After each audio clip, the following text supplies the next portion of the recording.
चांगल्या शांततेच्या आनंदाच्या वातावरणात ही निवडणूक पार पडली। उपाध्यक्ष आणि 3 सदस्य हे निवडून येणार हे काळ्या दगडावरची रेष होती आणि चौथ्या जागेसाठी लोक गवगवा करत होते की अगदी चांगल्या आणि लोकशाहीच्या पद्धतीने ही निवडणूक झाली पाहिजे। पण लोकशाहीला फाट्यावर मारत, नीतिमत्तेला फाट्यावर मारत, तत्वांना फाट्यावर मारत या लोकांनी एकाच व्यक्तीचं नाव 2 पक्षांच्या मार्फत दिलं। खऱ्या अर्थाने हीच लोकशाहीची थट्टा होती। या निवडणुकीतच हे दोन्ही पक्ष एक दुसऱ्याच्या विरोधात लढले होते आणि एवढं लढल्यानंतर, एवढं एकमेकाला शिव्या दिल्यानंतर, हारल्यानंतर पुन्हा सत्तेसाठी किती मरमर असते।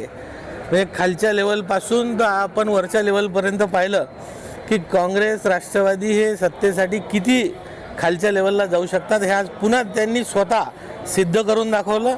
पण जनतेचे आशीर्वाद आमच्यासोबत होते आणि जनतेचे आशीर्वाद हे सर्वतोपरी असतात, सर्वात मोठे असतात आणि त्या आशीर्वादामुळे, देवाच्या कृपेमुळे आज आमची चौथी चिठ्ठी निघाली आणि चौथासुद्धा नगरसेवक आम्ही जिंकलो। मी सर्व जनतेचं, खामगावच्या नागरिकांचं आणि निवडून आलेल्या सर्वांचं, उपाध्यक्ष आमच्या काकू संतोष देवी पुरोहित, नगरसेवक आमचे पप्पूसेठ अग्रवाल, रामभाऊ मिश्रा, आपले बाबूभया भट्टड आणि मुन्नाभाऊ पुरवार या सर्वांचं खूप खूप अभिनंदन करतो।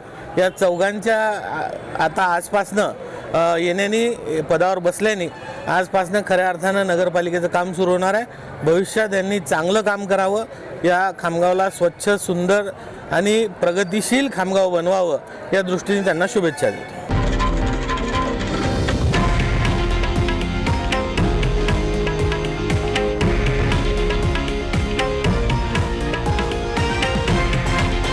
हे आहे देशातील नंबर 1 न्यूज नेटवर्क आणि आपण पाहत आहात TV9 मराठी, एकमेव।